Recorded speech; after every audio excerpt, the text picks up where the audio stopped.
So, while democracy may be very stable, I don't think it's a very efficient system. And here's why.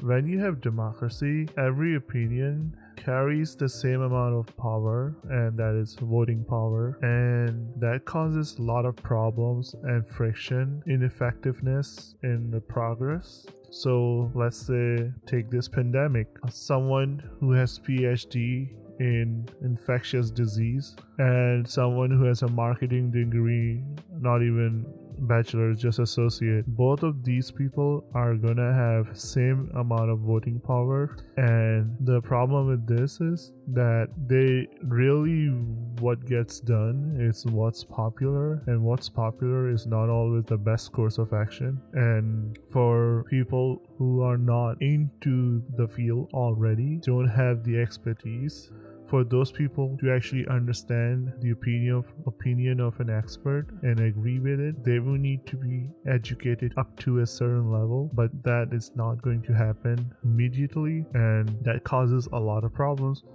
for problems that are complex, because this hurdle of required prerequisites of knowledge causes groups to form around ignorance, and there's nothing an educated and knowledgeable people can do about it, because the effort and time it takes is much longer than the speed of things. So that is the issue with democracy. It is really inefficient, caters to general opinion of uneducated public, and it really struggles when the problem a country is facing is really complex. But it's a really good defense mechanism against tyranny, dictatorship, and such, which in worst case scenarios can be really destructive to the society and the progress of mankind. So there's this trade we have to make, we are making, where we are exchanging efficiency for long-term stability and safety. In the long run, if nothing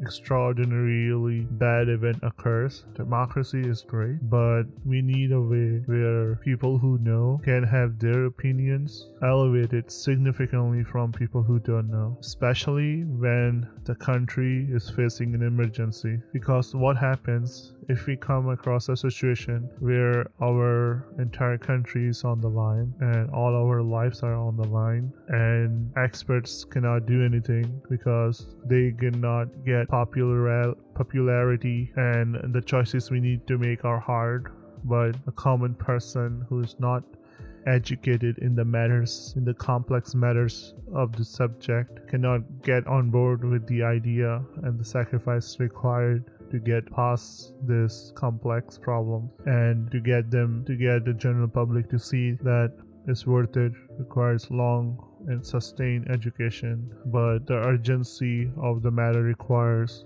to take action, or it will be too late. In those situations, democracy can really work against you. So we should have a way to switch between more democratic and more authoritative government. Well, I don't mean authoritative as in under some single person, which has like the worst of both worlds, but more authoritative where experts, scientists' opinion is counted more than an average person.